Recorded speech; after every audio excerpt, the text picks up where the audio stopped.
Hi there.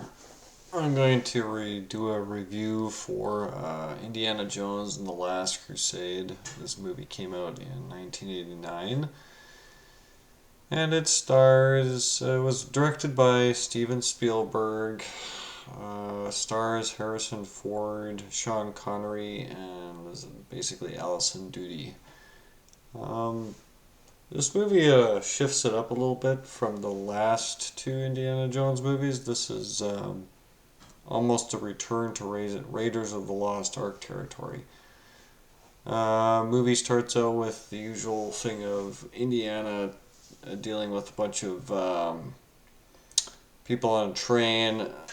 This time, unlike the first two movies, this was on a train. We sort of learn basically that he's trying to collect an item that somebody, of course, wants also, and we sort of learn why Indiana Jones has a fear of snakes, although I don't really. I think it was more of a comedic moment than anything. And nonetheless, finds out that no, he doesn't have the rights to everything, and somebody else sometimes has bigger authority. But nonetheless, this movie more or less is about the team. Him and his people are trying to figure out where the Holy Grail is. Holy Grail, that very, very important thing to get.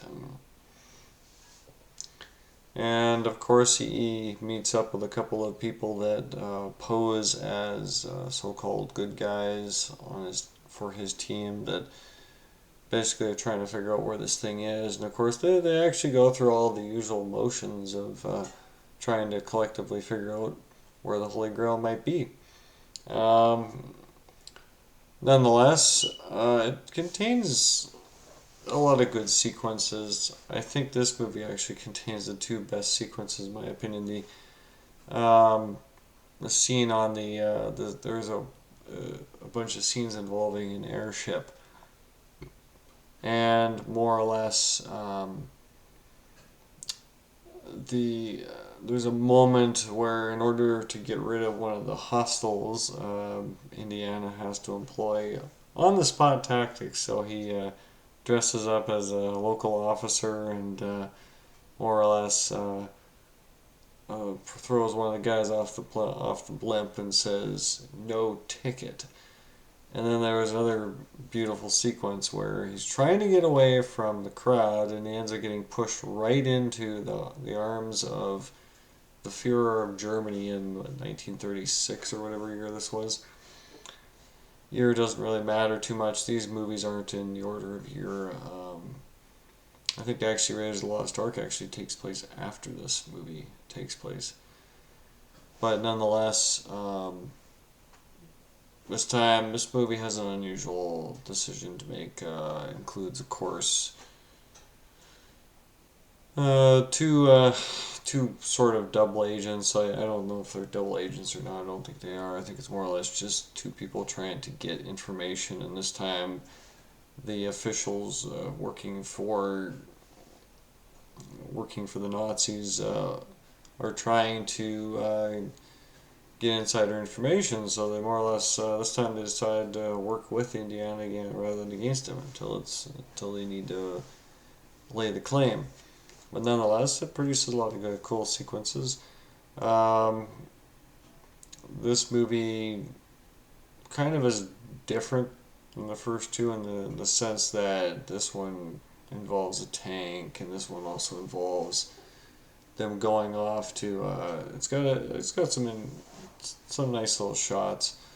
It's got one that involves a trick illusion of the eyes where the pathway across the chasm is actually right in front of your face. It's just you don't notice it because there's so little room to maneuver that you can't really tell that the pathway actually is there. Of course, this is only for the movies. In reality, you would probably notice that right away, but nonetheless, it doesn't really matter. This movie's got the same fun, has the same entertainment value as the other two movies. It's got Allison Doody's kind of like a new kind of character in this movie. She plays, of course, the a female German spy, sort of, I guess. But nonetheless, yeah, they eventually do get, they have to go across a lot of places to get a hold of the Grail. They end up going to a lot of weird spots. But, yeah, this involves some people from, one guy from the first movie. Um, I don't know. I think the only reason why I think that this movie feels almost like too much of a retread of Raiders of the Lost Ark because it involves members of Germany in a location, so you end up with a lot of repeat of the same story elements. Although these guys aren't working against them quite as much. I guess the truth is in the first movie they weren't really working. They didn't always work against them. They did. They were actually anxious to find the same stuff. So Indiana Jones sometimes was given a certain amount of leverage, levity in that area, or free will to do his thing. But this movie here, yeah, it's not until about 2/3 marker that they betray him and reveal what their real intentions are, which is to find the Ark. They're going for the Ark of they're going for the Holy Grail, which you need to figure out which cup is the right cup. And of course, the cup is not obvious. Doesn't stick you in the face right away of which cup it is. Although I guess in truth, they kind of define it as kind of one of the more modest ones. They got lots of cups that have lots of gold and lots of jewelry on them. And the cup they end up finding is basically the one that is kind of like like an a modest type of cup. Like it's not made to be extravagant. But nonetheless, I mean, it produces a cool little sequence. Actually, this is considered to me. I think the one part where they find one of the knights in the cave is also a cool sequence. I don't think you truly expect to see that until you get to it and you realize that actually this guy's been sitting in there for 600 years and he can't leave. He really can't leave. The moment he goes anywhere, he is doomed. But nonetheless, it produces some cute little sequences. I think that. I think the main reason why sometimes this movie ends up being an entertaining movie to watch is because, unlike the first and the second movie, this one doesn't have as much character development to do. And Dr. Jones is kind of a standard character now. We already know all the stuff. We don't need to be told. Although all three of these movies does a very good job of not really having to do any explanation. They just show you doing it. They just show you what Indiana Jones is. He's a treasure hunter, a treasure collector, and that's what he does. And he's looking for all the different secrets to where something might be.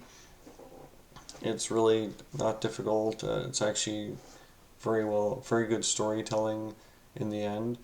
But again, I don't know. I find all three of them to be equal importance in terms of how they do their narratives. There's not, unlike certain other franchises which have had huge dips or declines in quality throughout the times. Indiana Jones is not one of those movies. It somehow manages to maintain the same level of quality in both look and feel. They managed to maintain the visual effects artistry. They managed to maintain all the different stuff. It doesn't really change very much over the movies. It stays roughly the same. They don't go into much depth about what is. They don't need to go into any depth. We get a fair bit of depth without trying too hard. They just managed to establish in the story. It's a nice little story. I don't know. Well, they're all good movies. They're all written well enough. They're all a goofy, fun time. They're not meant to be anything more than that. But this is the Holy Grail. If you drink the wrong cup, Well, let's just say you're probably not gonna. You probably don't have to worry about it for too long. Yeah. Nice. It's a good review. Good movie.